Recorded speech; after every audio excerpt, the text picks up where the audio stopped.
allows what was once a really booming location to turn dead, and at the same token, a really dead location can have a mall move in, and soon your traffic's through the roof. So because traffic patterns are so dynamic, we usually use a buy and hold, where we maintain sensors and track traffic around them, and as soon as there's enough traffic above a critical mass, we'll raise advertising in that location. So viewable range is a metric that a lot of people don't take into consideration, and that's how far away in 3D space you can be from a sign in order to actually see it. So you could say, well, I got 1 million impressions. Well, how far away were they from the actual object they were being impressed upon? So viewable range, I think, is a core metric. I'm going to go through what I believe are core metrics for virtual worlds. And viewable range has to be defined when you say I'm doing impressions or I'm doing impression minutes or anything like that. The question is, how far away were they? And what is an impression? They were within viewable range for a specific period of time. Most virtual worlds are like the old school way of iterative JPEGs, if you guys remember, or the old iterative GIFs, interlaced GIFs. In the old days of the internet with dial-up modems, you would bring up a page and the graphic would come up really chunky. And then it would get a little bit more refined, and finally see what it was that you were looking at. The virtual worlds are the same way.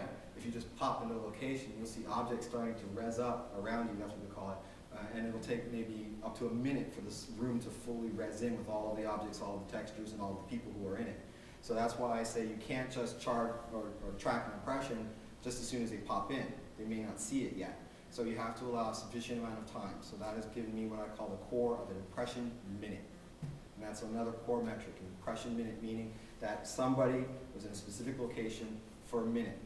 Now I use it for different things, for visits, how long were they in a specific location for a minute, or impressions, how long were they exposed within viewable range of something for a minute. Request is when they actually want to do something.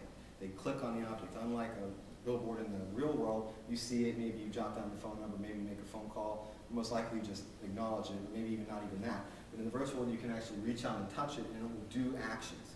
Various actions that it can do is give you something, like an object, Pepsi can. It can give you textual information, we call it a note card. It can send you to an external website, a URL.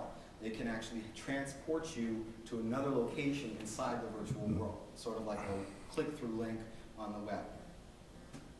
And click-through is actually when somebody shows up at the location, which is the goal. Since all advertising must come with a goal, and typically the goal is branding exercise. In the case of Coldwell Banker, we wanted people to actually show up to the Coldwell Banker headquarters to be impressed with all of the signage, rent a house from us, buy some real estate from us, and understand that Coldwell Banker is a safe and friendly place where you can deal with the real estate. To the target group of people who are 18 to 25 who do not know the brand of Coldwell Banker. And this was actually very successfully achieved. So you track impressions, requests, click-through. So you have the inverted pyramid, and it's just like the inverted pyramid. Our tools provide all web-based configuration reporting and data export. We're working right now with the standards group of the Web Analytics Association to come up with standards for virtual worlds using some of the core metrics which I've just described.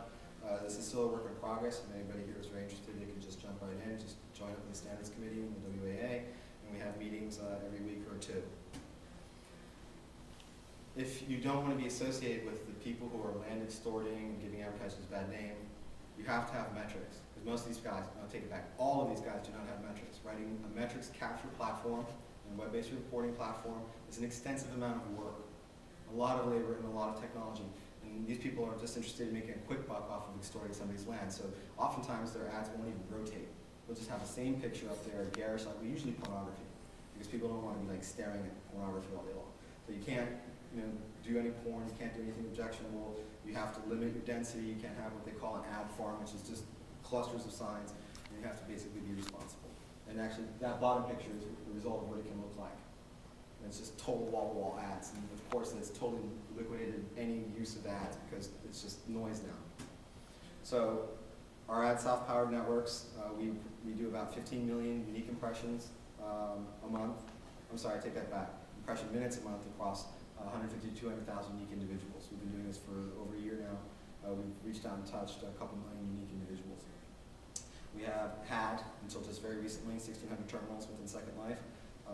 And our click-throughs were between 1% and 2%, which are much higher than the 0.02% that Matt mentioned. And it is, we understand web click-through, and it turns out that there is two kinds of traffic that we've noticed within the virtual world. We'll call it the first kind, purposeful traffic, And the second one, exploring traffic. Purposeful traffic will not click on a sign.